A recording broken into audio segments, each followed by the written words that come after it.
نحمده ونصلي على رسوله الكريم اما بعد فاعوذ بالله من الشيطان الرجيم بسم الله الرحمن الرحيم ولقد انزلنا اليك آيات بينات وما يكفر بها الا الفاسقون او كلما عاهدوا عهدا نبذه فريق منهم بل أكثرهم لا يؤمنون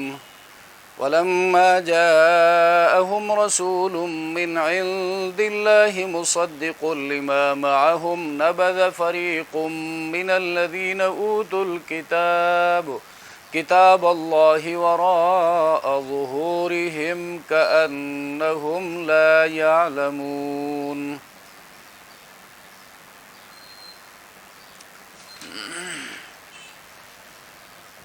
ترجمہ۔ اور البتہ واقعہ یہ ہے کہ ہم نے ان کی آپ کی طرف پیغمبر واضح آیتیں اتاری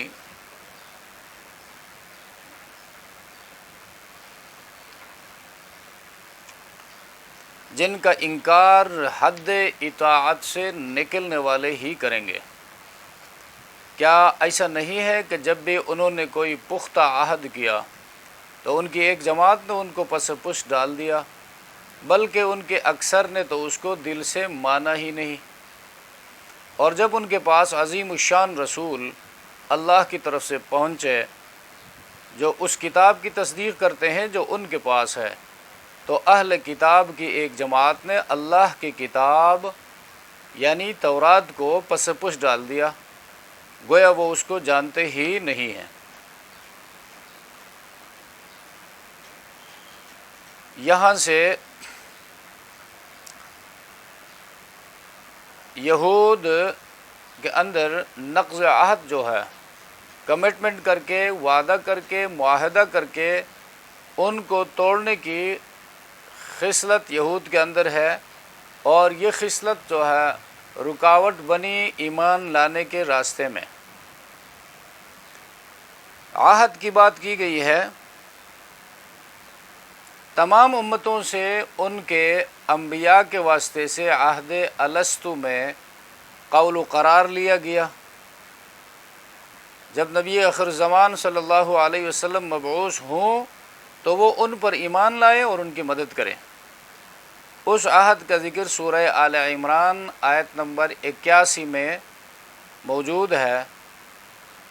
پس کیا بنی اسرائیل سے امید کی جائے کہ وہ اس پیمان کا لحاظ کر کے ایمان لائیں گے؟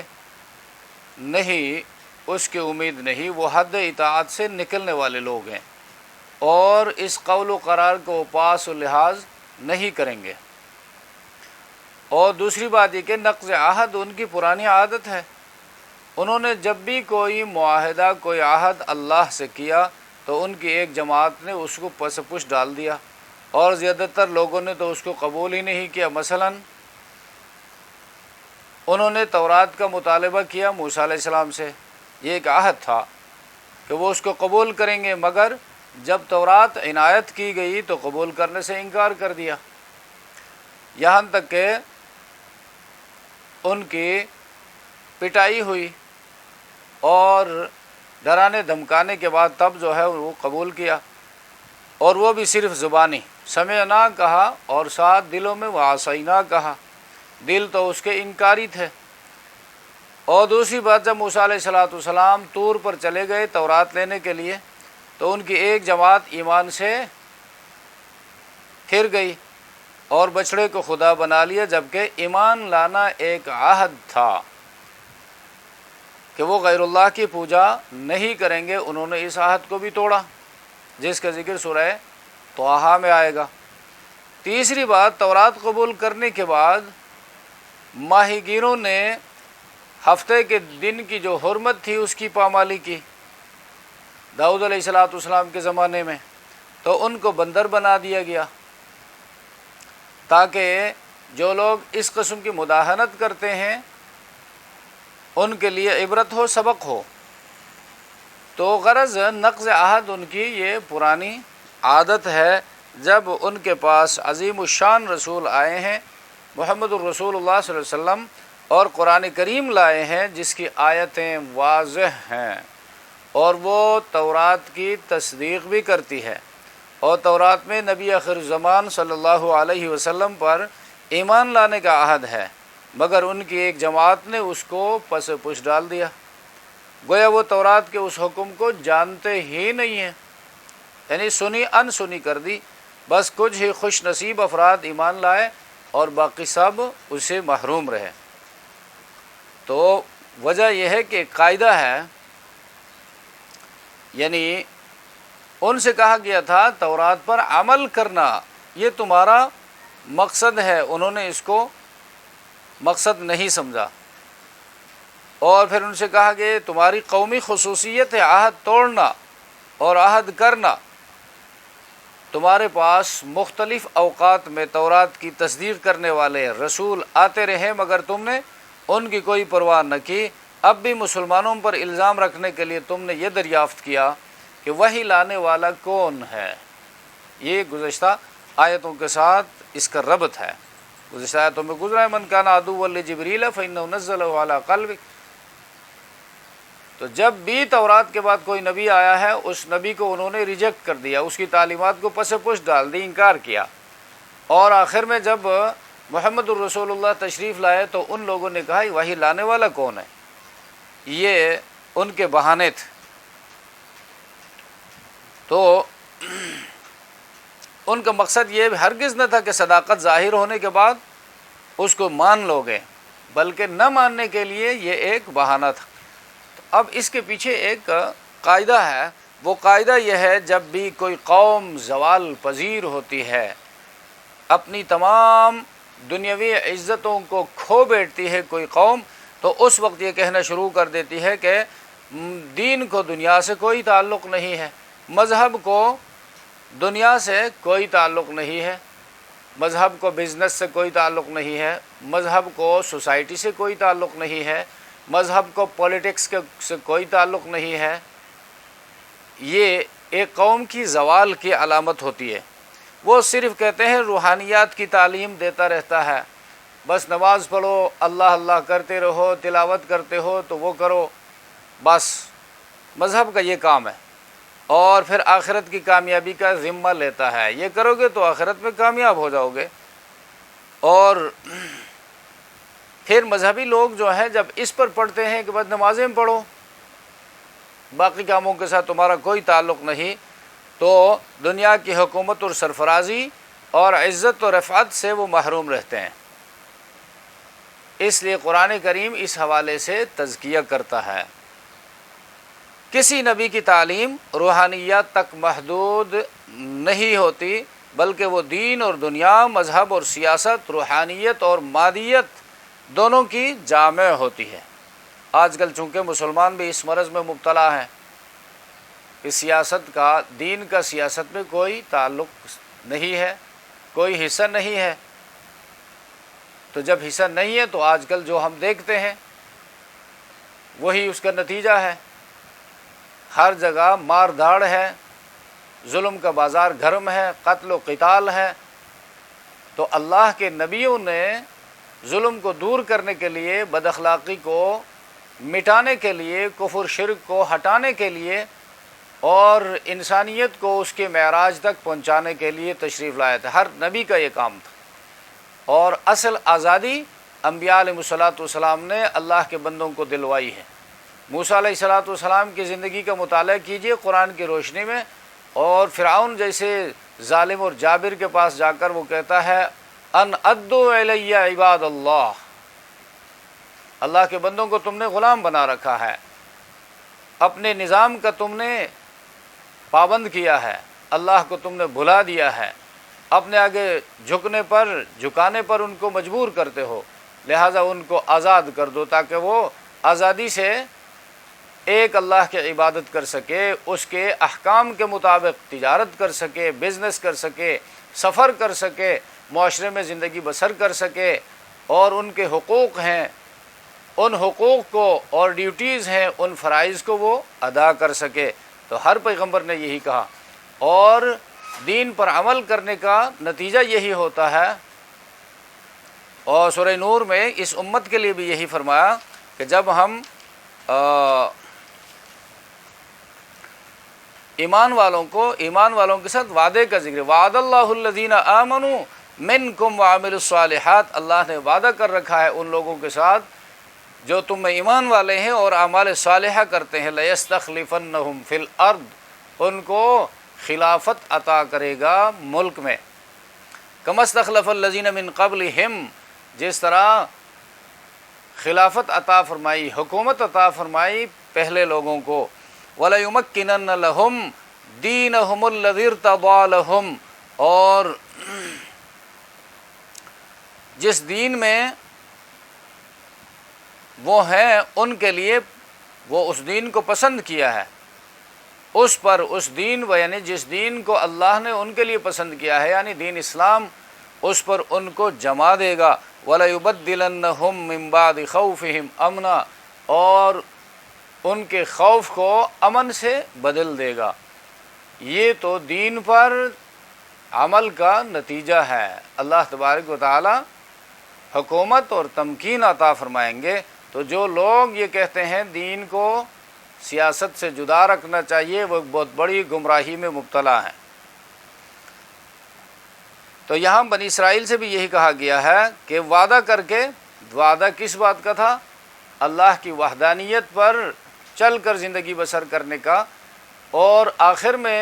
محمد الرسول اللہ آئیں گے، قرآن نازل ہوگا، اس پر بھی ہم ایمان لائیں گے، اور ان پر ایمان لانا اپنی تورات کی تصدیق ہے، اس لیے کہ تورات میں محمد الرسول اللہ پر ایمان لانے کی بات ہے۔ وَلَقَدْ أَنزَلْنَا إِلَيْكَ آيَاتٍ بَيِّنَاتٍ، اور تحقیق اتاری، لقد انزلنا، تحقیق اتاری ہم نے، الیک، اے پیغمبر تیری طرف، آیات بینات، نشانیاں واضح، بینات یہ بینتن کی جمع ہے،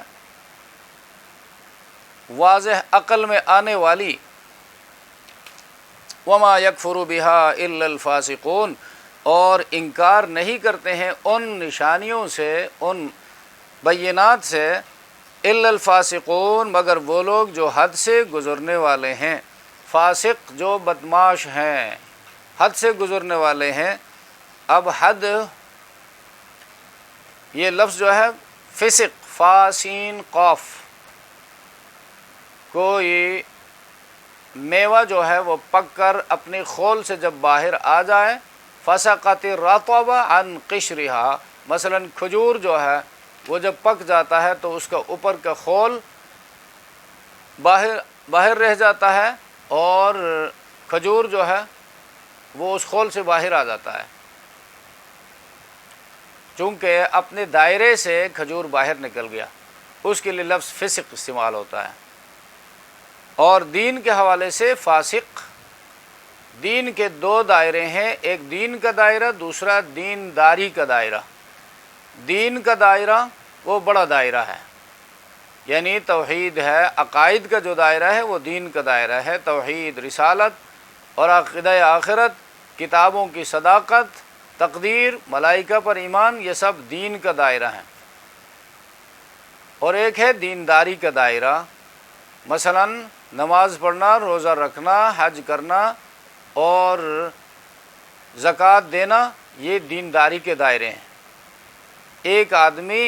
زکوٰۃ ماننے کے بعد اس کی فرضیت کو مانتا ہے، حج کی فرضیت کو مانتا ہے، ایمان رکھتا ہے دل سے،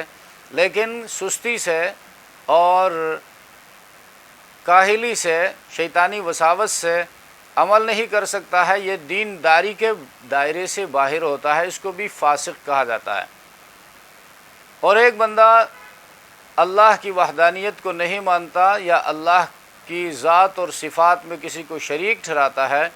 یا محمد الرسول اللہ صلی اللہ علیہ وسلم کو جس طریقے سے ماننا چاہیے اس طریقے سے اس کی رسالت کو قبول نہیں کرتا،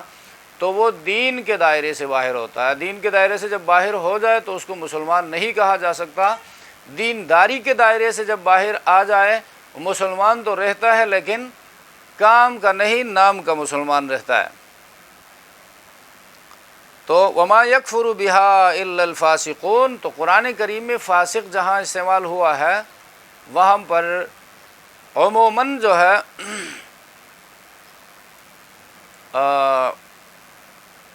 کفر اور شرک کے معنی میں، یعنی عقائد کے دائرے سے باہر نکلنے والے کو فاسق کہا گیا، حد سے گزرنے والے۔ اوَكُلَّمَا عَاهَدُوا عَهْدًا نَبَذَهُ فَرِيقٌ مِّنْهُمْ۔ اوَكُلَّمَا یہ حمزہ استفہامیہ کہلاتا ہے، اوا، اور استفہام ہے انکاری، اور یہ واو جو ہے اوَكُلَّمَا میں واو یا عطف کا ہے، کلما یہ پھر کمبینیشن ہے دو حروف کا، کل اور ما، مرکب ہے، یعنی مرکب ہے، اور کل وقتن کے معنی میں جب کبھی، جس وقت، اس کا معنی آئے گا عاہدو، انہوں نے عہد کیا، معاہدہ، عہد کے لیے دو بندوں کا، دو جماعتوں کا یا دو ملکوں کا ہونا ضروری ہے۔ انہوں نے عہد باندھا، انہوں نے عہد کیا، اوَكُلَّمَا عَاهَدُوا عَهْدًا، کیا ہمیشہ ایسا ہی نہیں ہوتا رہا کہ جب بھی انہوں نے کوئی عہد کیا، یا یوں کہو کہ جب کبھی انہوں نے وعدہ کیا، نبذہ، نبذہ ماضی کا صیغہ ہے، اور نبذن پھینکنا، نبذہ اس نے اس کو پھینک دیا یا توڑ دیا، ضمیر کا مرجع جو ہے وہ عہدن ہے، اس عہد کو پھینک دیا، اس عہد کو توڑ دیا۔ اوَكُلَّمَا عَاهَدُوا عَهْدًا نَبَذَهُ فَرِيقٌ مِّنْهُمْ، جب بھی انہوں نے کوئی عہد کیا، ان میں سے ایک جماعت نے، سب نے نہیں، کچھ لوگوں نے تو اس پر عمل کیا ہے، لیکن ایک جماعت نے اس کو پس پش ڈال دیا، بل اکثرهم لا یؤمنون، بلکہ اکثر ان میں سے مانتے ہی نہیں ہیں۔ وَلَمَّا جَاءَهُمْ رَسُولٌ مِّنْ عِنْدِ اللَّهِ، اب یہ نہ ماننے اور عہدوں کو پس پش ڈالنے کی جو عملی تصویر ہے اس کو بیان کرتا ہے۔ وَلَمَّا جَاءَهُمْ رَسُولٌ، اور لَمَّا جَاءَهُمْ، جب آئے ان کے پاس، پہنچے، رسول عظیم الشان، رسول نمائندہ، فرستادہ، اللہ کا پیغمبر، من عند اللہ، اللہ کی جانب سے، مصدق لما معہم، سچ بتانے والا، تصدیق کرنے والا ان تعلیمات کا، ان باتوں کا جو ان کے پاس تھی، یعنی تورات کی تعلیمات کا تصدیق کرنے والا۔ نبذ فریق من الذین اوتوا الکتاب، تو پس پشت ڈال دیا ایک جماعت نے ان میں سے، وہ جن کو کتاب دی گئی تھی، اہل کتاب،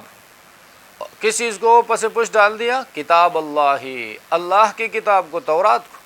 اب یہ پس پش ڈالنا، اور جاءہم من عند اللہ رسول من عند اللہ، یہ رسول من عند اللہ، اللہ کی جانب سے عظیم الشان رسول آئے گا، اس کی علامات یہ ہوں گی، نشانیاں یہ ہوں گی، یہ باتیں تورات میں موجود تھی۔ اب آخری پیغمبر جب آئے تو ان لوگوں نے آخری پیغمبر پر ایمان نہیں لائے، تو اس کا مطلب یہ ہوا کہ تورات میں اس حصے کو انہوں نے پس پش ڈال دیا۔ تو کتاب اللہ کے ایک حصے کو نہ ماننا اور پوری کتاب کو نہ ماننا نتیجے کے اعتبار سے ایک ہے۔ تو یہاں پر بھی کہا کتاب اللہ، اللہ کی کتاب کو پس پش ڈال دیا، وراء ظہورہم، تو نبذ فریق من الذین اوتوا الکتاب،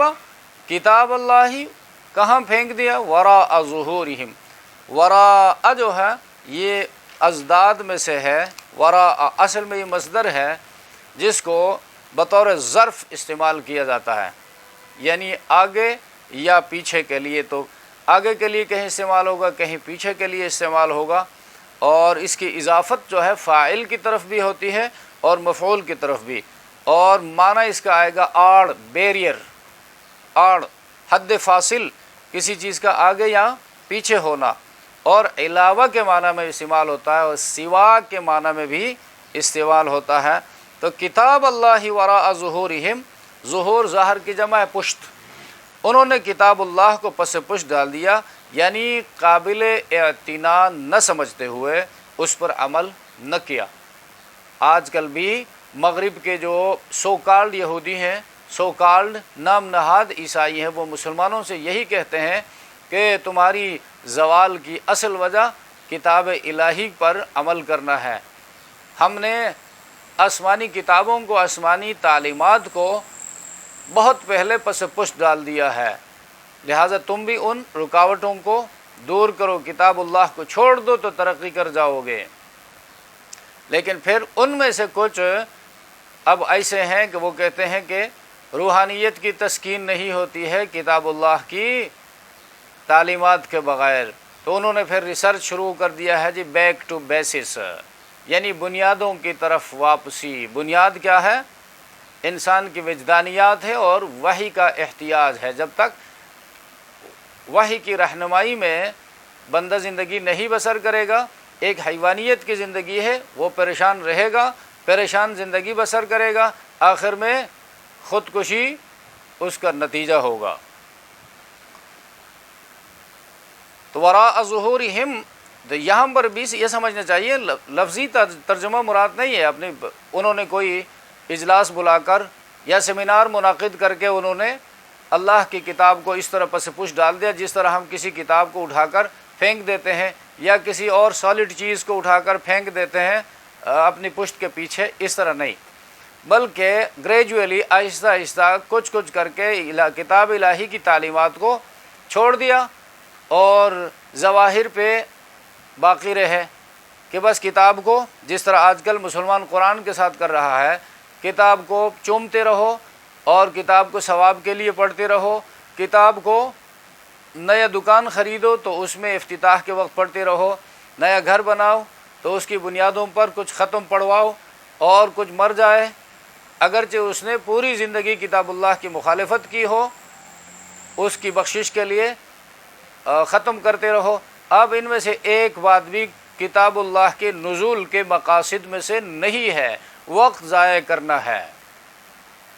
کتاب اللہ اس لیے نہیں آئی ہے کہ اس کو اس طریقے سے اس کے ساتھ ڈیل کیا جائے، اس کے ساتھ سلوک کیا جائے، یا بعض گھروں میں بعض علاقوں میں اس کو خوبصورت اس میں دیباج میں ریشمی کپڑے میں بند کر کے ادب کے ساتھ اوپر جس تک رسائی بھی بمشکل ہو جائے طاق میں رکھ دیتے ہیں، اور کوئی مصیبت آنے والی، آفت آنے والی ہو، کوئی بیمار ہو جائے تو اس کو لے لیتے ہیں اور کچھ دم کر کے یا پانی کے اوپر رکھ کر بیمار کو پلاتے ہیں۔ کتاب اللہ کے نزول کے مقاصد میں سے یہ ایک بھی نہیں ہے۔ کتاب کو ماننے کے بعد پڑھنا ہے اور اپنے گھر میں، اپنے علاقے میں، اپنی عدالت میں، اپنی سوسائٹی میں اس کے احکامات کو امپلیمنٹ کرنا ہے تاکہ کتاب کی حکمرانی قائم ہو جائے اور اس کی برکات اللہ کے بندوں کو حاصل ہو جائے۔ تو ان لوگوں نے وراء ظہورہم آہستہ آہستہ کر کے جو عملی حصہ تھا، عمل کرنے کا جو حصہ تھا، اس کو زندگیوں سے الگ کر دیا اور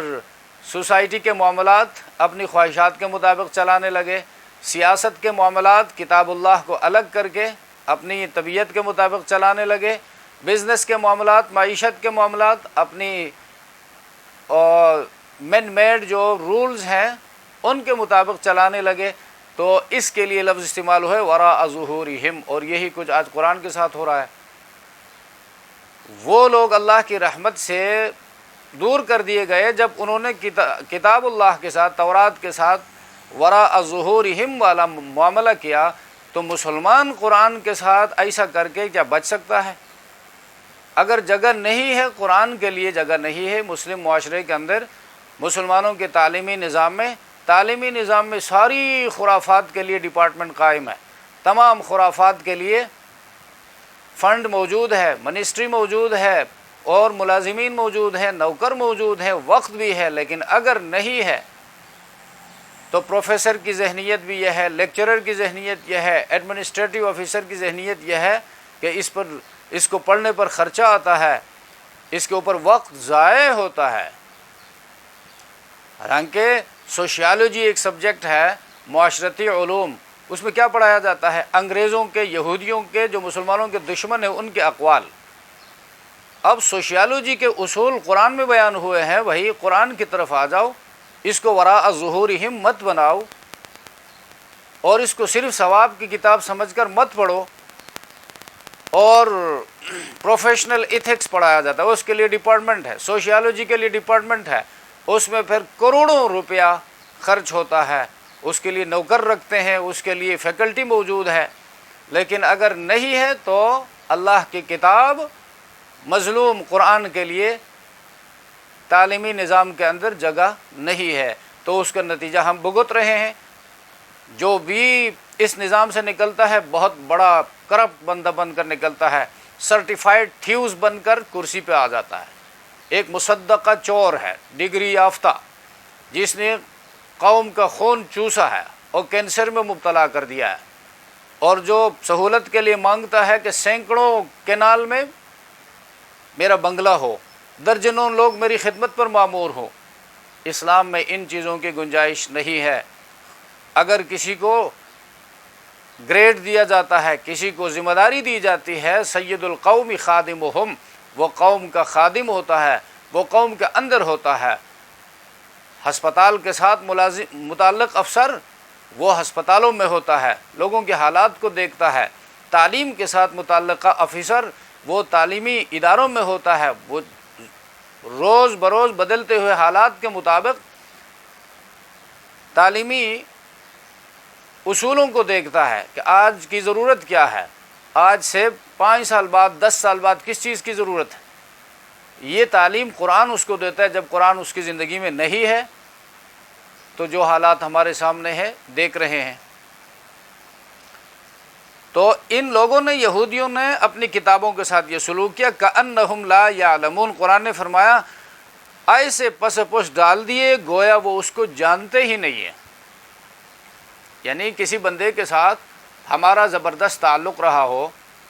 10 سال تعلق رہا ہو، 5 سال تعلق رہا ہو، اس کے ساتھ ہمارا کھانا پینا، سونا جاگنا وغیرہ اور دوستی رہی ہو،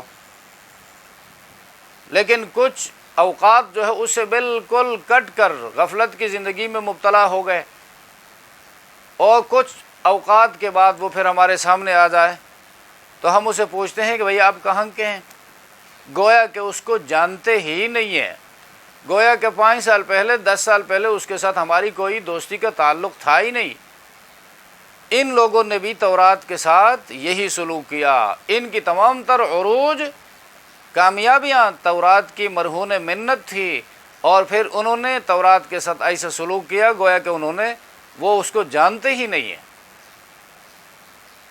سبحان ربک رب العزت